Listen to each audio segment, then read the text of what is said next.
So we will proceed with the next speaker. The next speaker is Daniel Keller. Daniel is the CEO of Hydrogen Hyundai Mobility in Switzerland. Daniel, whenever you're ready, you can turn on your camera and share your screen. In the meantime, we'll follow up with the introduction. So Daniel, as I said, is the Chief Operating Officer of Hyundai Hydrogen Mobility, which is a partnership between Hyundai Motor Group and the Swiss company H2 Energy. Daniel is responsible for the entire operational control and procurement, transport, refueling and maintenance of the truck fleet, and the support of all the different infrastructures. So we are looking forward to hearing what has been basically all the processes that you have taken in Switzerland. And Daniel, the screen is yours. Thank you. Thank you. I hope you can hear me now. Yes. Good. Okay. My name is Daniel Keller. I'm the CEO of HHM. HHM, Hyundai Hydrogen Mobility, is a joint venture between Hyundai Motor Company in Korea and H2 Energy in Switzerland. And I would like to tell you a little bit about our trucks, our ecosystem we have in Switzerland, and what we do every day. Let's start first, with the bigger vision Hyundai has for the future. Hyundai is planning by 2030 to deploy more than 500,000 vehicles on the street, with the fuel cell stacks, and an additional 200,000 stacks for non-automotive business. And Hyundai is going to invest in the next couple of years more than 10 billion in US dollars, really to make sure that we are ahead of the pack. So this is the bigger picture. One question which is always coming up, and Alan, I think he just mentioned it, is there one technology you can cover everything and is the best and the greatest? We believe there is no one technology who can really fit everything, because it's always a discussion between the hydrogen solution or the BEV solution, the battery electric vehicle solution. And we really believe that they can coexist in parallel. And Hyundai also has both those technologies in their portfolio. So we really go on two ways. So it's not an either or decision. I think there is no one solution who fits all the segments. There might be good reasons why you go for a battery electric vehicle truck. That's fine. But we also believe, of course, that there are good reasons why you go for the hydrogen solution. And we have seen a very nice graphic about Ireland. It is 480 kilometers. When it's a larger distance, it makes more sense for hydrogen. And I think this is really fitting the experience we are making every day here in Switzerland. So what are the advantages of a hydrogen truck? So the range for one charge is about 400 kilometers. And you can recharge a hydrogen truck in a really short time. It's only taking you about 15 minutes to recharge it full. I mean, if you take in consideration how long it takes to recharge a battery trucks, it's just a much longer period. And then we also believe you really have to look about the deployment. If you deploy a single truck to one operator, or if you deploy a whole fleet of trucks. Because the problem is, if you have to recharge in parallel a large number of heavy-duty trucks with the really heavy batteries and strong batteries, you need a very well developed grid. And this is not available in many places. So you would have first, to scale up the grid in order to make sure that you can charge them in parallel. But with hydrogen, you can produce it somewhere, close to the electric production sites, and then you can deploy it directly to the trucks. So I really believe it's really depending on the segments and the size of the fleet, what you want to accomplish. If you go for either a BEV solution or a hydrogen solution. but there is no just black and white. Now let's talk a little bit about the Switzerland setup.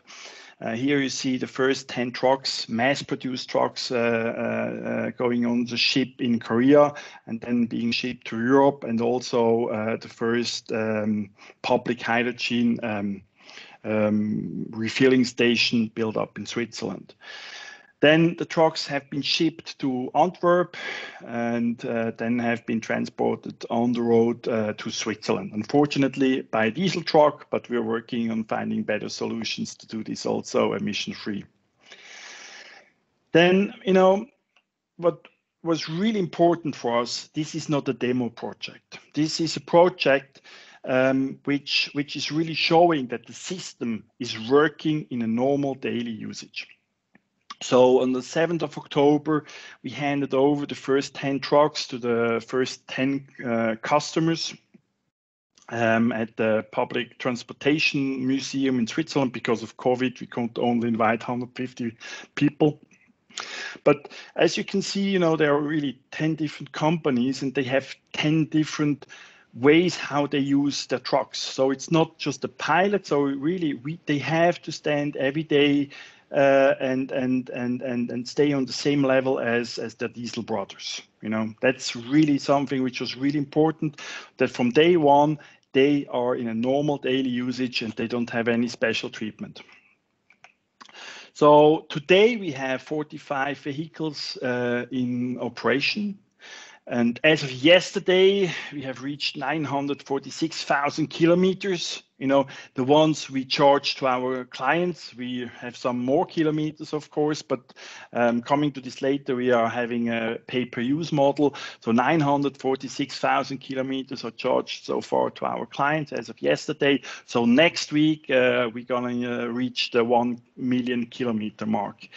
And with those 45 trucks, we already saved about 438,000 tons of CO2, roughly. And this is always a number I'm asking people, because we are always talking about CO2, but people don't really have an idea about the numbers.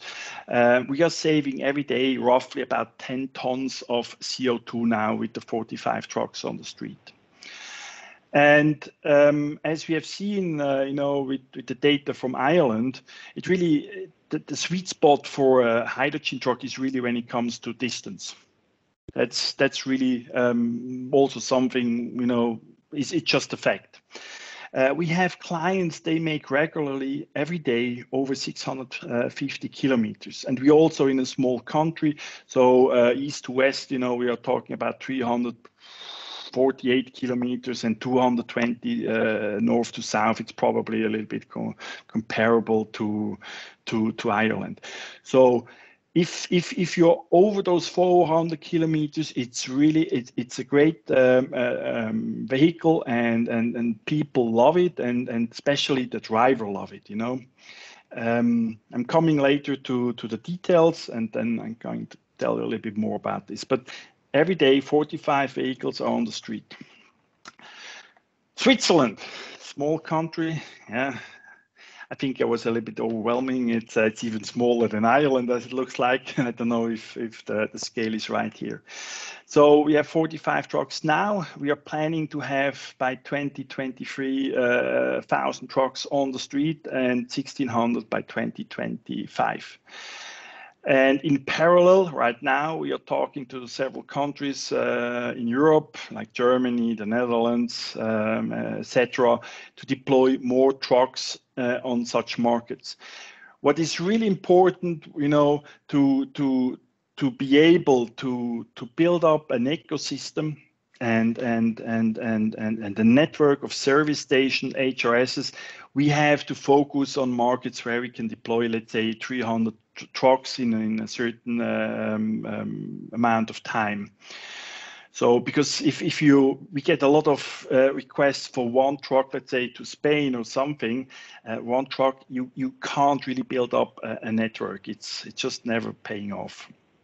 And the production of Hyundai by next year we'll exceed 2,000 vehicles. That's the possibilities we have to produce. So 2,000 plus trucks by 2022, and so we should have enough trucks if you're wishing to get some in the future. Why does it work in Switzerland? You know, Switzerland is a high-price country. And I think one of the most important thing was the H2 Mobility Association. You know, there have been truck operators and HRS companies were sitting together and said, "Hey, we want to change something, and we move forward." You know. And with this clear commitment, they engaged to bring also the truck manufacturers together. And this is why Hyundai Hydrogen Mobility was also founded. So with no government subsidies, that's very important, you know, they said, we want to be emission free. And it's always about economics, because we also believe it's only working if you have the chance to make money, because everybody wants to be green, but it's also about stakeholder issues. You know, you need to make money while you are going to be green in the future. So the price is always a very important part in the whole puzzle. So in Switzerland, the diesel price is much higher than in the rest of Europe. And so there we have, it makes it much easier for us to reach the TCO level. You know, if you look at Luxembourg, for example, that's the cheapest diesel in Europe. And, you know, those heavy, those long haul trucks, they're just getting there, and everybody's talking about range because they are filling up their tanks and they drive through whole Europe and back because it's just the cheapest diesel. So if you can have the same price levels anywhere, you know, range is not an issue anymore as long as you have the infrastructure. And then, you know, the steering, that's the governmental part. We have a road tax for heavy-duty transportation since 2002 in Switzerland, where you pay depending on the diesel engine category. If you have a Euro 5 or Euro 6, you pay less than if you have a Euro 3 or something. And you pay by weight and by kilometer. And the emission-free vehicles, so our trucks, are exempted from this regulation. So this is helping us actually to reach the same TCO level compared to a diesel truck, but only if you make, let's say, about 80,000 plus kilometers a year. If you're below those 80,000 kilometers a year, really a bit more expensive. And then, you know, that could be a solution or you know, a segment for the battery electric trucks, for example. So it's really important to reach the TCO and to be comparable, you know, in a normal economical surrounding, because end of the day you need to make money with the truck. So we have taken a holistic approach. So we have the customers, so the operators of the trucks. Then we have the Hyundai as the truck OEM. And we have a service part. I'm coming later to this one. And on the other side, we need to have supply, the H2 production, which has to be green. So, and also we have to build up a refilling infrastructure. And this would not be possible by just one player. You know, I mean, we are providing the trucks, but we are working very, very close with the H2 production and the refueling infrastructure companies to make sure that we are growing everything evenly. You know, because end of the day, again, you know, you need to be able to make money. And you need to have partners who believe in this vision, and then they go the way. This way, we have overcome the chicken or egg discussion.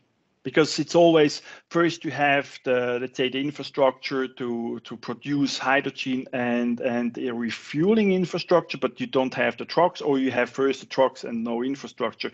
So everything has to be built up evenly, and I can tell you that's not easy. It's an everyday, let's say, little fight. Sometimes, you have issues, but it's the biggest challenge to really build up everything evenly, to make sure that the whole ecosystem is working and you have the right amount of hydrogen at the right HRS with the right number of trucks being refilled there. So this is really something we are experiencing every day. So it's it's a big part of my day, making sure that everything is running smoothly and my people are really running around and do the extra mile to make sure it's working. So the business setup in Switzerland is pretty simple. We get the trucks from Hyundai.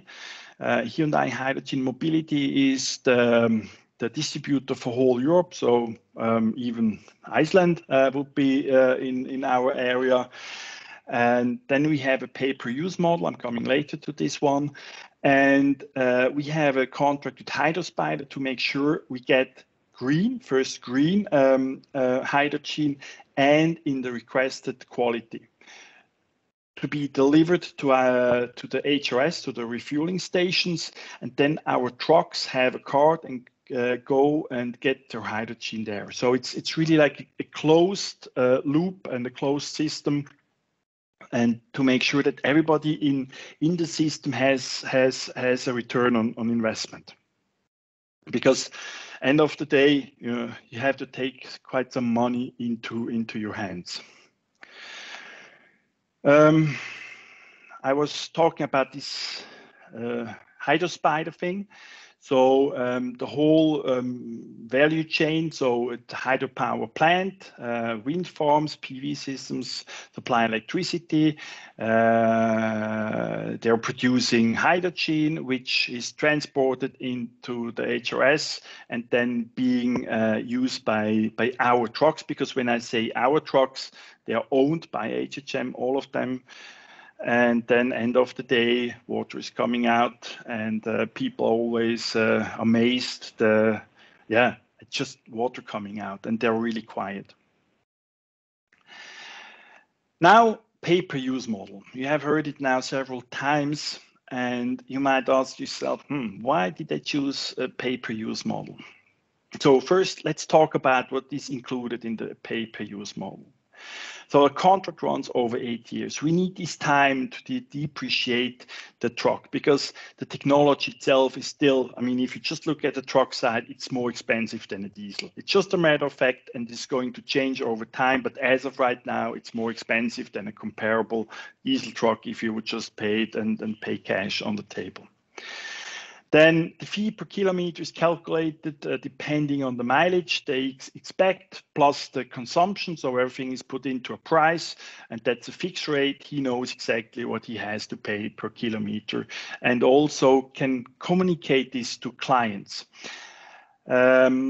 So every month it's being adjusted because the baseline we have is the petrol price, because we are also kind of in direct comparison with diesel. If diesel is going up, then the hydrogen can also be a little bit higher because we are that's let's say the baseline. What is included? The whole insurance, it's a full, don't think about anything insurance. So all fees and registration, vehicles audit, MOT fees, everything, taxes, the tires also included, the hydrogen. Also the upfit, for example, is included, the cooling system, just everything you can imagine. It's a truck, you have a key and you can start doing business. What is not included, it's a driver, it's consumables like water, bulbs, those little things, repairs caused by the customer. If he does something really bad, it's covered by the insurance normally, but he has to pay his self-deduction. And we had to add these traffic violation tickets because those trucks, they have some power. We have been really surprised how many traffic tickets we already got with those 50 trucks. So they're really, they have power. Now, advantages of the pay-per-use contract. And I think this is also the reason why we can deploy such high numbers, because we have learned in Iceland, in I think 2003 or something, or 9, you already had trucks there. But, one truck is nothing. You want to go as fast as possible to a big fleet, because only if you have the big fleet, you can justify to build up the whole infrastructure. And we're a new OEM. I mean, honestly, who of you did know that Hyundai is producing trucks here in Europe? You've never seen a Hyundai truck. I mean, if you go to China, Korea, or even Japan, you see a lot of Hyundai trucks, but here in Europe, nobody knows. So this is an advantage. We take away that technology risk. That's the next point, because our operators, if they would have taken one truck, it wouldn't work. It's again, we have to build up, in the same time, the whole infrastructure. And people, I mean, Hyundai, can they build trucks? They haven't been sure. So we take the full risk. If the trucks are not running, there is no cost for the operator. It's all our risk. And financing and the residual value.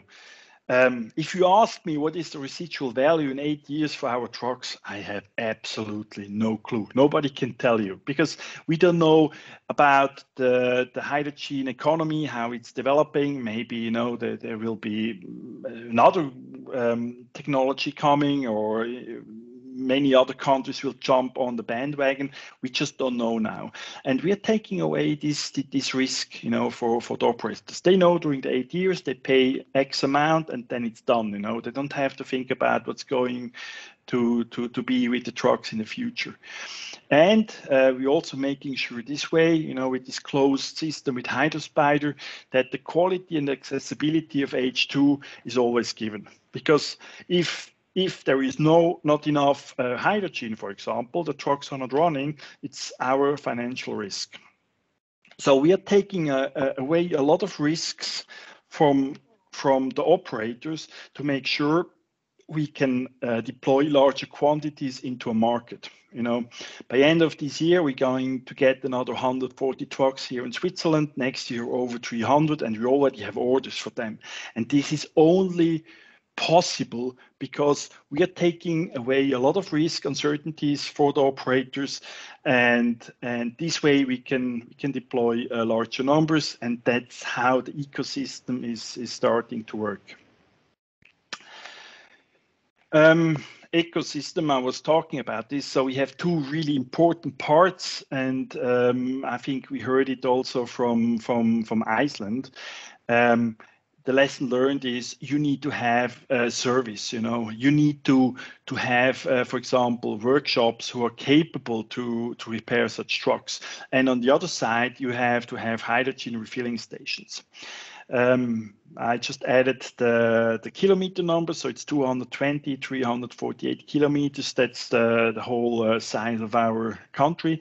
And as of right now, I think we have 9 HRS systems or refilling stations, and we're going to have, let's say, another 10 to 12 more by end of next year. So they are now popping up all over the country along the main driving routes of our trucks, of course.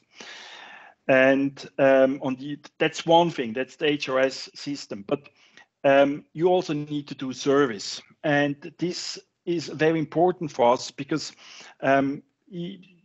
you don't have any technicians who have any experience with hydrogen, for example. And we also had to make sure with the local government that we have all those processes in place, and to follow the safety regulations, because it's new. We are working with them to actually set the base. So, for example, we've chosen Auto AG, which is a service provider with subsidiaries all over the country, and now we are taking a lot of actions to make sure that the technicians are up up and running and really can repair the trucks. What we also figured out, and this is really interesting, you have two levels of technicians in such workshops. Some, they totally deny the new technology. They say, no, diesel, that's the future. I don't want to touch such a hydrogen truck. And we have some, they're really eager. They do whatever they can that they can touch and work on those trucks, So it's also a mindset issue, as well as on the driver's side. We have some drivers that say never ever. And for example, we have one driver, and this was really nice experience. He was telling me, Daniel, I love this truck, and can tell you why.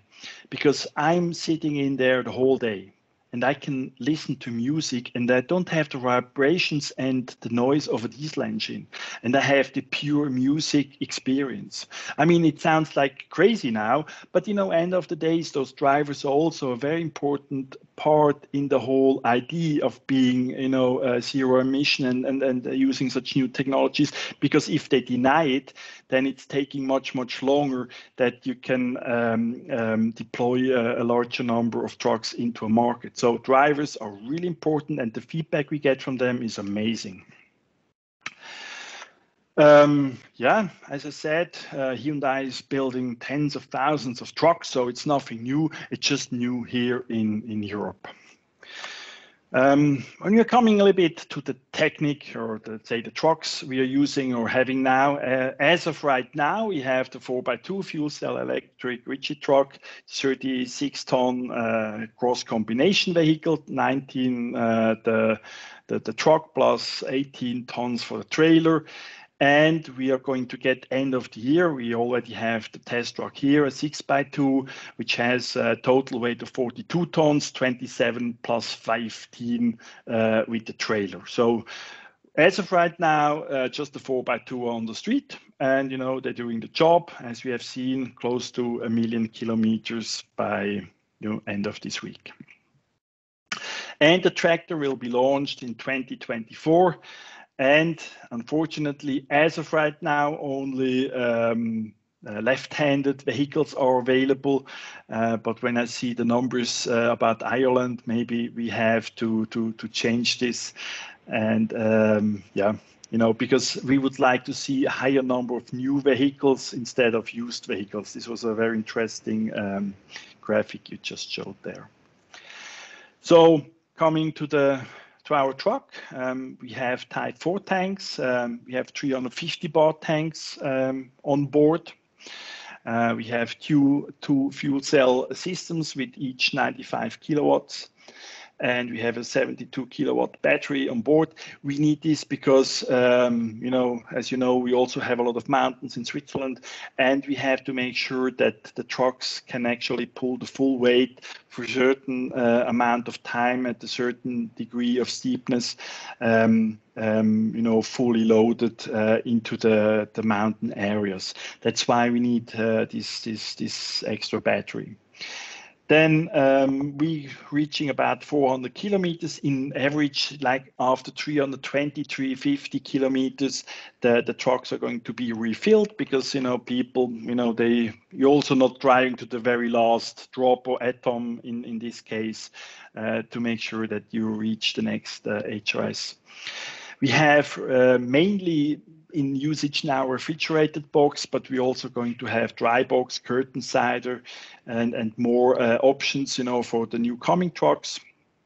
Since we, as you can see, we are putting the hydrogen tanks and connect them with the upfit, we need to make sure that the stability is given, and this is making it a little bit more complicated, or let's say challenging. But this is also something we're going to change soon. We can even transport ADR except X2, 3AT, and FL. So if you that's also not a problem. So it's really like for everyday's usage. And we have an electricity motor with 350 kilowatt.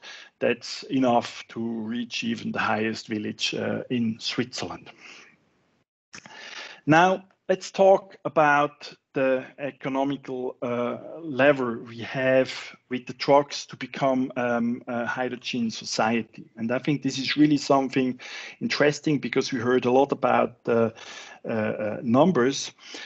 To have an HRS running, let's say, in an economical good way, because that you have an understanding, it's about 800,000 for the equipment and 500,000 for building and construction. An HRS prices for Switzerland, it's about 1.3, 1.5 million. You need to have about 700 passenger cars coming to you and being refilled. Why is that? Because passenger cars, let's say he's driving 13,000, 14,000 kilometers a year, he's only using 140 kilograms of hydrogen. That's nothing, But to reach the same with trucks, you only need 15 H2 trucks. That's because the usage, the consumption of trucks are much higher, and they drive at least 80,000 kilometers a year. So to run an HRS efficiently, you need to sell about 95 tons of H2. And you reach this much easier with heavy-duty trucks than with passenger cars, because I'm not 100% sure the whole amount of hydrogen cars in Europe is about 1,500. So actually, you could only pay for about 2 HRSs. But as you can see here in Switzerland, we have now 45 trucks coming more and more. That's why it makes sense to build up an HRS and then being able also to refill those passenger cars.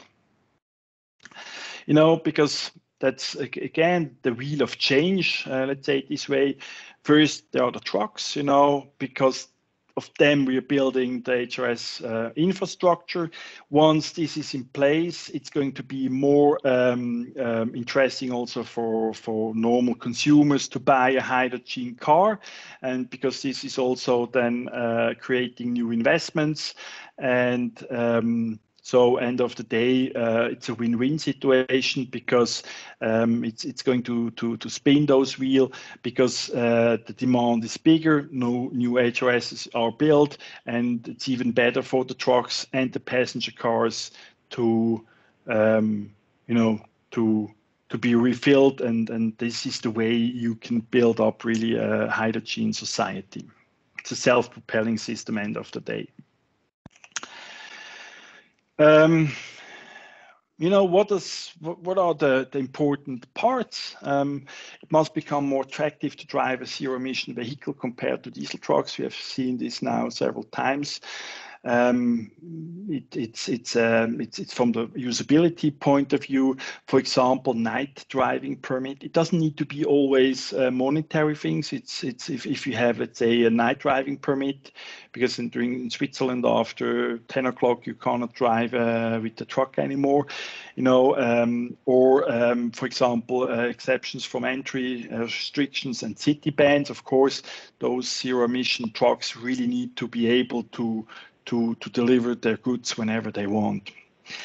And of course, if you look in the future, the diesel price is going to increase. I think that's a given reality. So it is a kind of a CO2 taxation. So this is going to help a lot the hydrogen ID for the future, and subsidies to build sustainable and stable overall systems.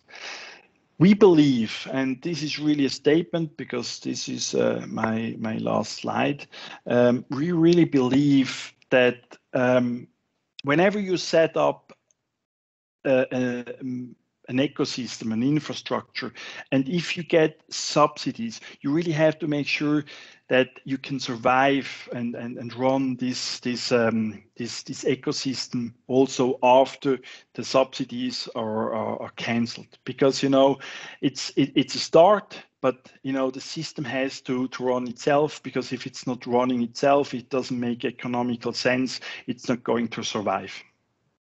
Thank you.